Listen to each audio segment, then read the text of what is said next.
Have you ever felt like you were trying to be strong, but inside you were silently falling apart, as if the world had learned to find you, only when it needed something? There is a subtle pain that few people know how to name, the pain of always being available, and yet feeling invisible. This is the pain of those who love too much, of those who hear everything, but are rarely heard, of those who are always there, always present, always accessible, but rarely appreciated. You smile, you welcome, you deliver, but deep down there is an exhausted soul, silently screaming for a little reciprocity. And that's where the truth comes in that few have the courage to face.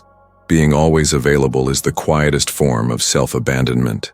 Rumi said, "Close the door of your soul to those who enter only to mess it up." But how do you do that? If that's exactly how you learn to be loved. You were taught to always be ready, always kind, always understanding, being there even when no one was looking for you, to forgive without being asked, insisting even when being ignored, understanding even what has no explanation. But this type of presence that you offer in excess turns into an absence of self. And maybe no one has ever told you this, but the more available you are to others, the less you are to your own soul. That's why you feel drained. That's why your emotional energy feels drained. You give, and you still feel empty. And the worst part? When you finally disappear, no one notices. When you go silent, no one asks why, because they got used to you being easy, ready, present. But don't confuse habit with love, not even a constant presence with real value. There is something sacred about disappearing from the place where you have never really been seen. And this video is about that, about the silent healing that begins when you stop giving yourself to those who only show up when you need them. When you fail to respond to that immediate message, when you choose not to be where your energy is sucked, when you honor your time, your intuition, your rest. It is at this moment that everything changes, because when you stop being available, the universe starts giving you back what you were trying to beg for. You stop chasing and start being followed. You stop begging and start being remembered. You stop being an option and become an echoing absence. But this turn only happens when you do the hardest move, saying enough without guilt, close doors without warning, prioritize yourself without apologizing. Maybe you're afraid of appearing cold, selfish, distant, but Rumi said, "The wound is the place where the light enters." And sometimes, that light can only come in when you withdraw from where they cannot see you. This video isn't about revenge. It's not about playing games. It's about remember who you are when you stop molding yourself to fit into other people's worlds. Because the soul has a limit, and yours may be closer than you think. Have you ever felt this way? As if you're tired of always being available, but afraid of disappearing altogether? Comment here. I choose to withdraw where I am not seen. This sentence could be your first step, the beginning of a new consciousness, the seed of a silence that heals. Maybe no one has explained this to you before, but there is a type of loneliness that happens even when surrounded by people. It's when you're everywhere, but never remembered. It's when everyone looks for you, but no one chooses you. This pain is invisible because you learn to smile while you bleed. You've become too strong. And because of that, people have stopped noticing when you weaken. You became too accessible. And because of that, they started taking you for granted. But here's a truth that may hurt at first, and then set you free. Anyone who doesn't feel your absence never fully deserved you. Have you ever noticed how some people only show up when they need you? And how do they disappear when you need them? This is no coincidence, it's standard. It's a reflection of a silent cycle where you've gotten used to being the available one, the one who is always emotionally online, always open, always understanding, always there. But no one can sustain a soul that always lives for others. Your presence is too sacred to be given as emotional alms. If this message touched you, if you felt seen, welcomed, or even exposed, in the best sense, leave your like. This helps this content reach more people who also need to hear it. Subscribe to the channel, because this is just the beginning of a series of truths your soul needs to remember. And here, every word is a key. Every sentence is a cure in the form of silence. Have you ever felt like you're always available, but never chosen? As if your presence were convenient but never essential? As if you were always there, like a light on in an empty room, waiting for someone to enter, see, feel, but no one really does. They just pass by. They just take what they need and leave. And when for the first time, you allow yourself to say no, when you choose to withdraw, when you decide to prioritize yourself, people simply disappear, as if the only thing connecting you to them was your usefulness. And when that usefulness ceases to exist, the bond disappears too. It hurts. It hurts because we begin to realize that perhaps our presence wasn't love, it was convenience, that perhaps it wasn't connection, it was habit. And no one prepares us for this discovery. Most people spend their lives believing that the more available they are, the more people will love them. That if they're always there, ready to listen, ready to help, ready to welcome, this will ensure they'll never be abandoned. But what no one tells you is that this limitless, uninterrupted, unrequited availability often only fuels a cycle of silent abandonment. The truth is, there's a kind of rejection that doesn't scream but consumes. It's the kind that comes disguised as silence. The kind that manifests itself not with harsh words, but with absence, with a lack of interest, with a shift in priorities. And the pain this causes goes beyond the heart. It affects your identity. You start to wonder if the problem is you, if there's something wrong with the way you love, with how much you give. You try to change. You try to be lighter, calmer, more pleasant. But the result is always the same. You give too much and receive too little. Rumi wrote, "You have to keep breaking your heart until it opens." Perhaps this is the spiritual explanation for all of this. Perhaps the universe is trying to show you that your soul is opening, not breaking. That this pain is a call to look within and ask yourself, why do I keep trying to fit into spaces that diminish me? Why do I insist on offering my best to someone who only shows up when it's convenient? And it's not about judging others. It's not about blaming those who don't know how to love. It's about realizing that you're also hurting yourself every time you deny yourself to fit in. Every time you silence your intuition to keep someone close. Every time you make yourself emotionally available to someone who doesn't know what to do with your surrender. This corrodes your essence. And the more you ignore this, the further away you become from yourself. That's why this pain isn't just emotional. It's spiritual, because it touches something much deeper than neediness or insecurity. It touches your connection to the sacred within you, to your soul, and your soul knows. It's always known that you weren't born to be an option, that you weren't created to be a backup plan or to fill someone else's silence. You are a source. You are presence. You are healing. But to do so, you must first recognize yourself as such. The invisible problem begins when you forget this, when you get used to being ignored, when you normalize relationships where love is unbalanced, when you accept crumbs as if they were banquets. And this little by little disconnects you from your own emotional dignity. It makes you small where you should be whole. And you know what's cruelest about all this? It's that often you don't even realize you're in this cycle. Because it's silent. It's subtle. It comes with smiles, with occasional conversations, with broken promises, with last-minute invitations. It's that friendship that only seeks you out when they're feeling down. That relationship that only values you when you threaten to leave. That person who says they miss you, but never makes an effort to be there. You live from expectation to expectation, feeding yourself with maybes. Who knows? We'll see. And each time those expectations aren't met, something inside you dies a little.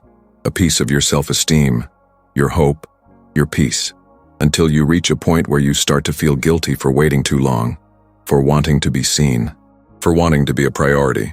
But listen to this. Wanting to be chosen isn't neediness. It's humanity. It's a soul crying out for reciprocity. The problem was never that you wanted too much. The problem was insisting in places where your desire was ignored.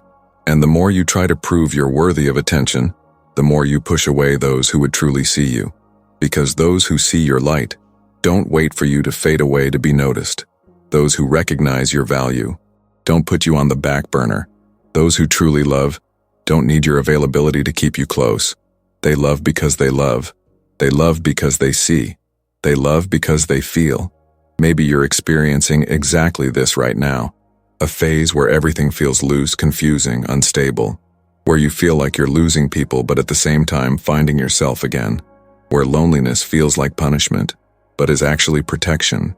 Because when the universe begins to remove what hurts you, it gives you what heals you. But first it confronts you with the pain you've spent your life ignoring.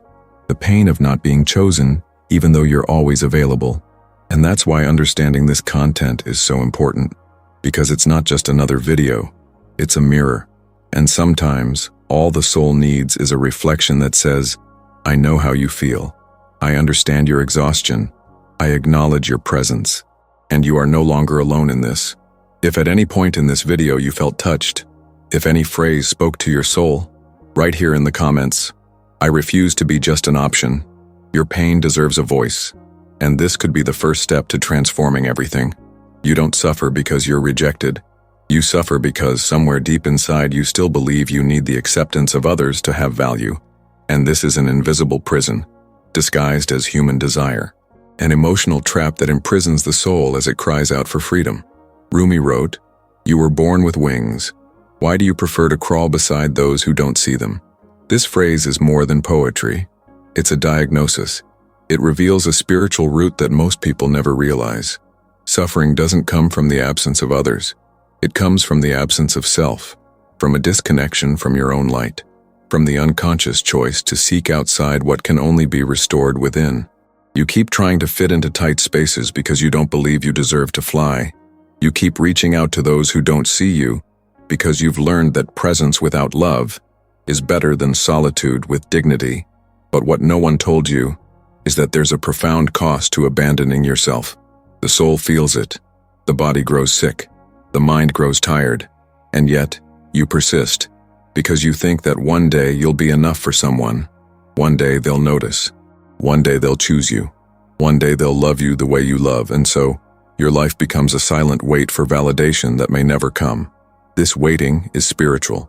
It's an unconscious prayer, and like all prayer, it has a very deep emotional origin. Because when you were a child, you may have learned that love was something that needed to be earned, that you were only loved when you behaved, served, and were useful. Perhaps someone taught you that presence was a bargaining chip, that to be seen, you had to earn it. And ever since, you've carried this hidden belief that you need to prove your worth. And this repeats itself in all your relationships, in every unbalanced friendship, in every relationship that starts out beautifully and ends with you exhausted, in every situation where you give everything but receive almost nothing. This is the root. And it's not outside, it's inside. Because when the soul disconnects from its origin, it seeks fulfillment in others. And every relationship becomes a mirror of this emptiness. You don't get involved because you love. You get involved because you need to feel loved. And the difference is abysmal. When you love from scarcity, the other becomes a source. But no external source can sustain a soul that has forgotten who it is. That's why Rumi also said, "Stop acting so small. You are the universe in ecstasy." And yet, you diminish yourself. You nullify yourself. You hide, just to fit into the heart of someone who barely knows where yours is. This self-denial is silent but devastating. You begin to think it's normal to ignore your desires to please. You begin to think it's beautiful to suffer for love. You begin to believe that feeling pain is proof that you're alive. And it's not. Constant pain isn't romantic. It's a sign that something is wrong, that your soul is being forced to live a script that isn't its own. And the more you repeat this pattern, the more it crystallizes, the more it becomes your truth, until you reach the point where you think the problem is the world. But it's not the world. It's the lens through which you see it. You see abandonment where there should be freedom. You see rejection where there should be selection. You interpret silence as contempt, when often it's just a space for rebirth. Because when you connect with your essence, you understand that it's not about being accepted. It's about accepting yourself so much that rejection from others no longer has power over you. And that doesn't mean being cold, distant, or indifferent. It means reconnecting with your own soul, coming home, and understanding that your existence in and of itself is worthy of love. And this isn't something you conquer. It's something you remember. You've always known. Somewhere, deep inside you, this truth already lived, but it was stifled by years of conditioning, by experiences that made you doubt yourself, by poorly told stories where you were always the one left behind, even after being forgotten. But the time has come to rewrite this narrative, not with anger, not with pride, but with awareness, with awakening. The spiritual root of suffering is this disconnection, and the path back begins when you stop seeking outside what only your own presence can offer, When you understand that love isn't something you beg for, it's something you radiate. That respect isn't something you demand. It's something you cultivate first within yourself.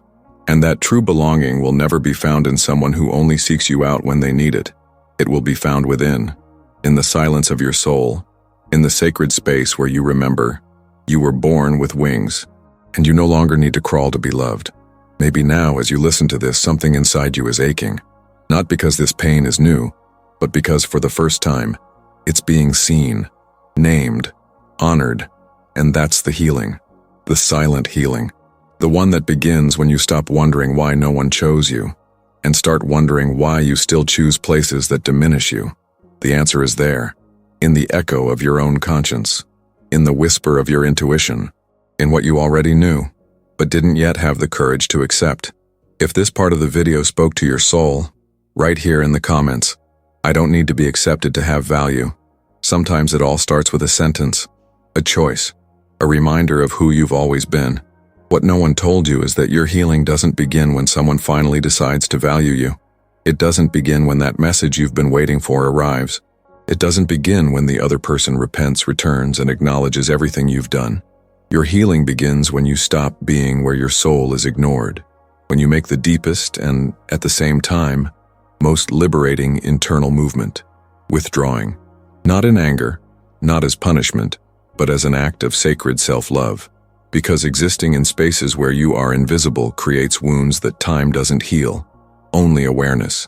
For a long time you believed that if you stayed, if you waited a little longer, if you endured just one more silence, things would change, that your constancy would convince someone to love you. But what happened was the opposite. The more you gave of yourself, the more they forgot who you are. The more available you were, the more they treated you as absent. Because excessive presence without reciprocity teaches others that you will be there, always, even when you don't deserve it, even when it hurts. And that's not love. That's self-abandonment disguised as emotional fidelity.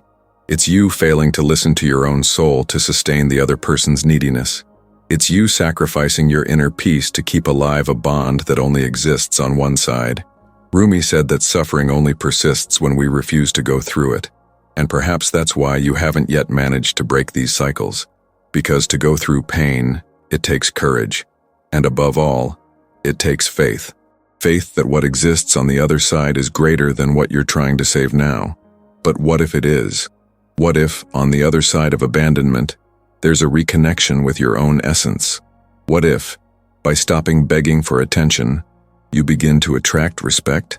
Not respect from others, but respect for yourself, for your story, for your energy, for your soul, which is tired of bowing, tired of waiting, tired of being used as a bridge for those who never intended to cross with you.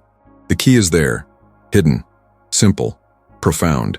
It's in the moment you stop explaining yourself, justifying your absence, apologizing for prioritizing yourself.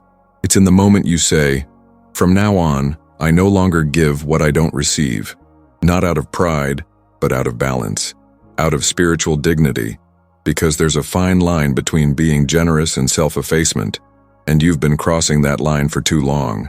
Maybe you've never thought about it, but every time you force yourself to be unseen, you're reaffirming to the universe that you don't deserve more, that you're willing to settle for less, that your energy can be wasted, and the universe doesn't respond to your words. It responds to your vibration. It feels when you say it's okay, but inside, you're imploding with pain. It notices when you pretend to be strong, but are begging to be acknowledged. It knows, and it keeps giving you what you accept.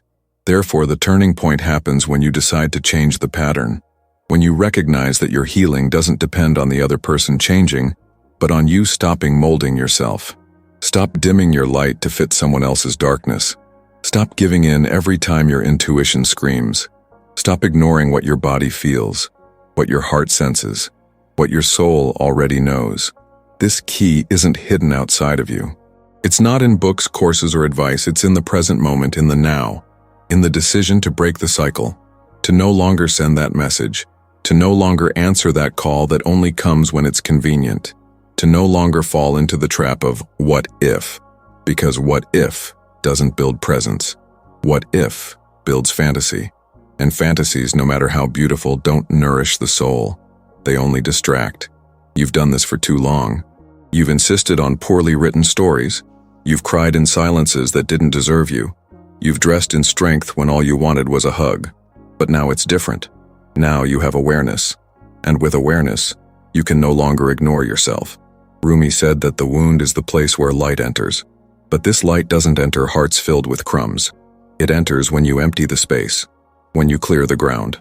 When you say in so many words, "I no longer accept living on the margins of my own existence."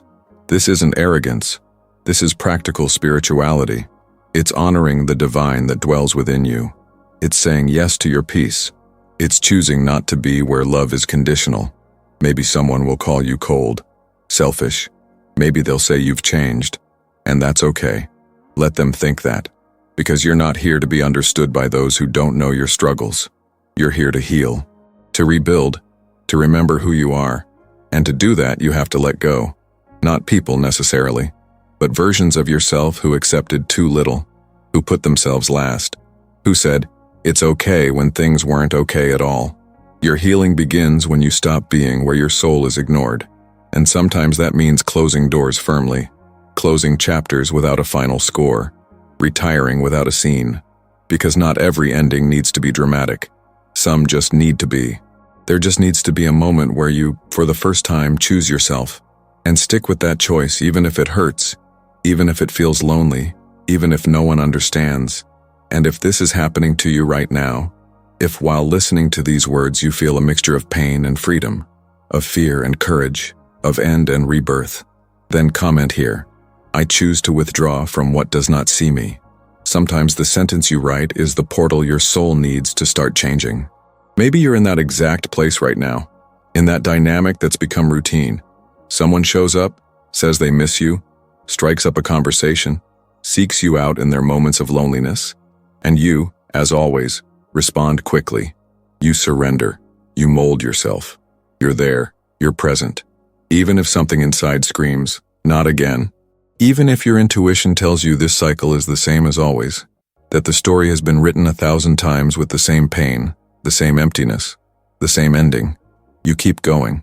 Because your soul has been trained not to keep anyone waiting, to be ready even when you're not remembered, to love even when love doesn't return.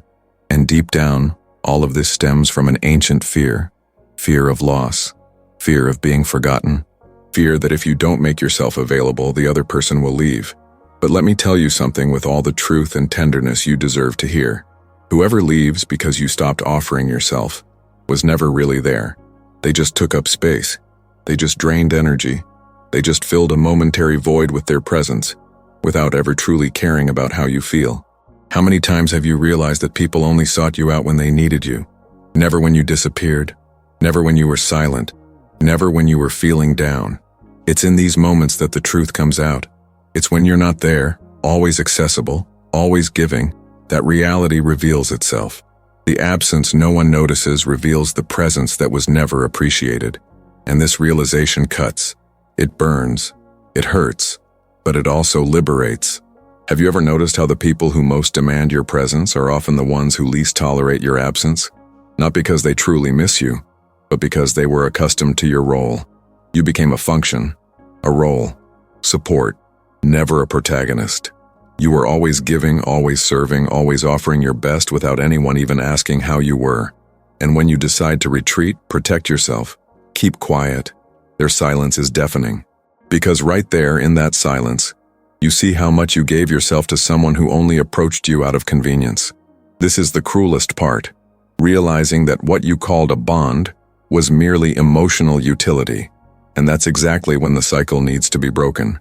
When you start observing yourself, when you decide to stop responding immediately, when you feel the urge to text and take a deep breath. Wait. Listen to yourself. Ask yourself, do I really want this?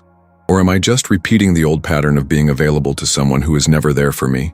That brief interval between impulse and response can change your life, because it's where the power of conscious choice resides. When you stop offering yourself without return, some people simply disappear. And it hurts, but it also enlightens. They weren't there for you. They were there for the comfort your presence provided. And when you withdraw, there's nothing left to suck. So they leave. And you finally see, What felt like love was emotional dependence in disguise. What felt like connection was one-sided attachment. What felt like care was just momentary interest. Rumi said, "Don't be content with stories of how things happen to others. Awaken your own legend."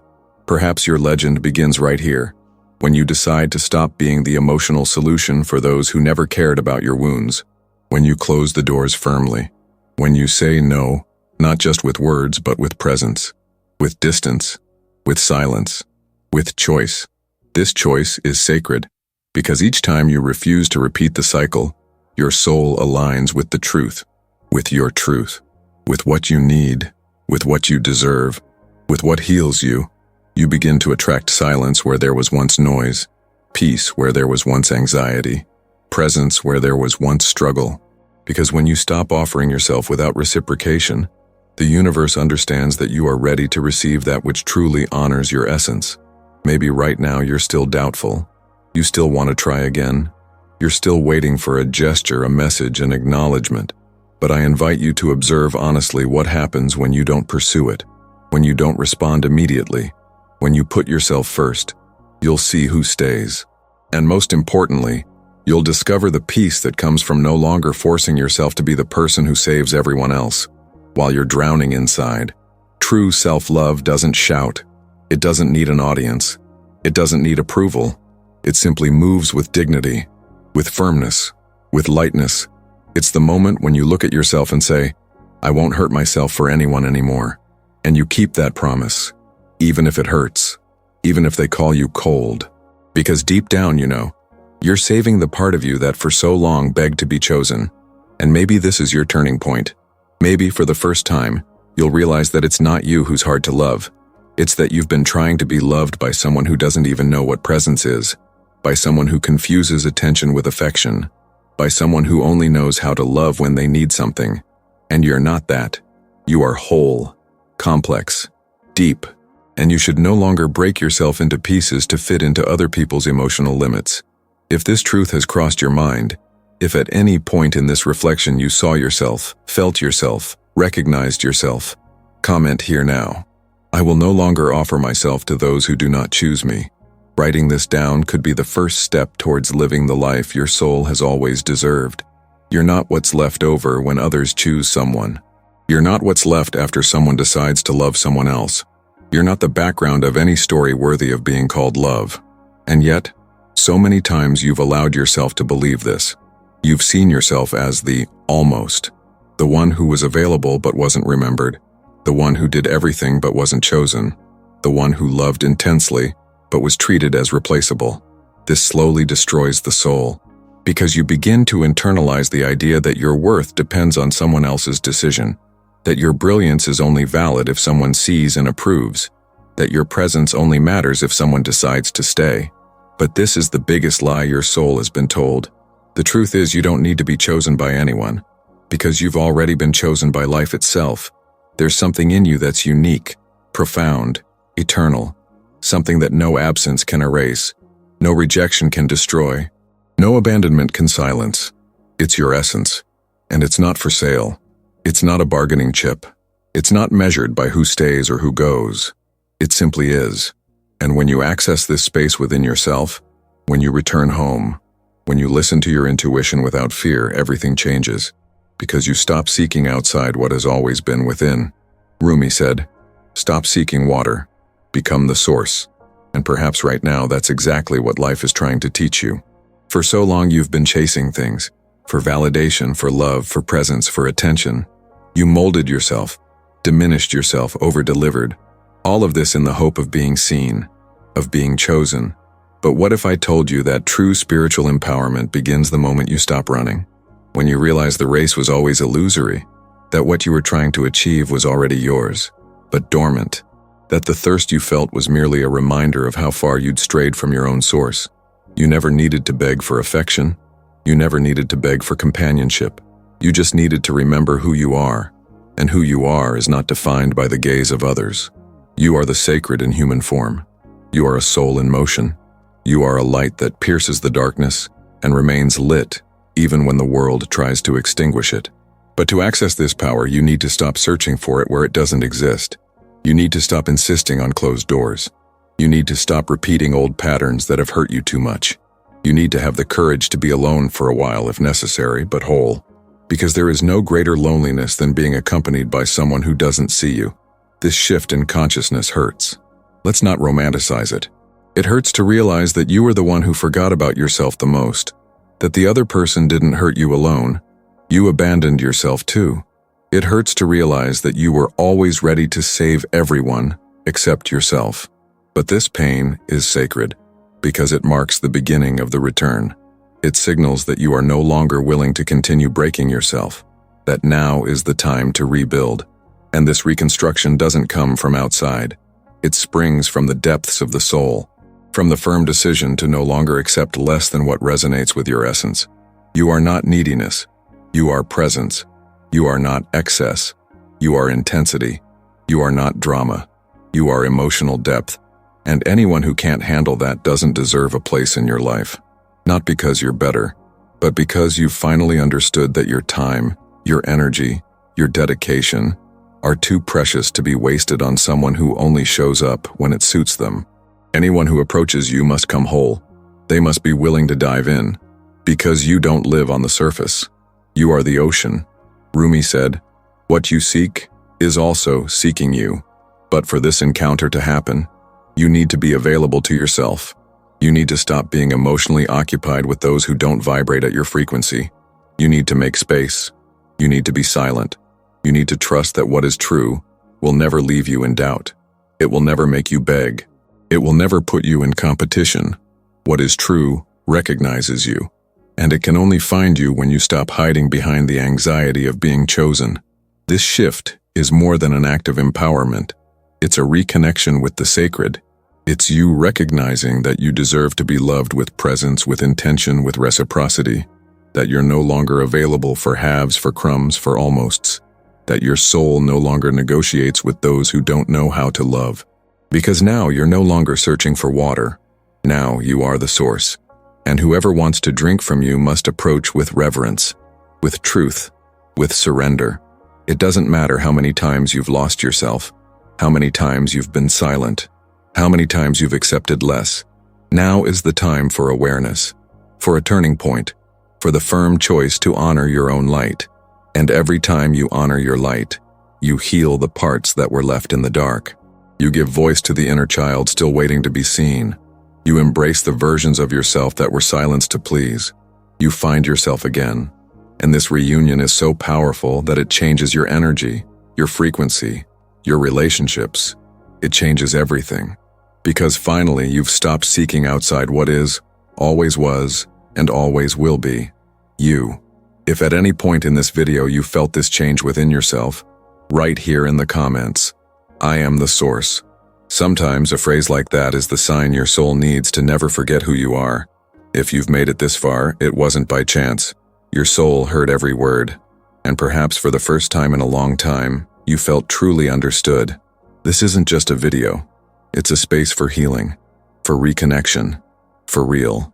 And if something inside you has awakened, then you've already taken the first step toward freeing yourself from the places where you've never truly been seen. And if this video touched you, subscribe to the channel here. Your soul will be welcomed, respected, and seen. Because this is a place where spirituality runs deep, and healing begins with recognition. And for you who stayed until the end, leave your like now. It's more than a gesture. It's a sign that you're ready to move on. Now, the next video is already appearing on your screen. It is the continuation of this awakening. Click on it. Your soul will thank you.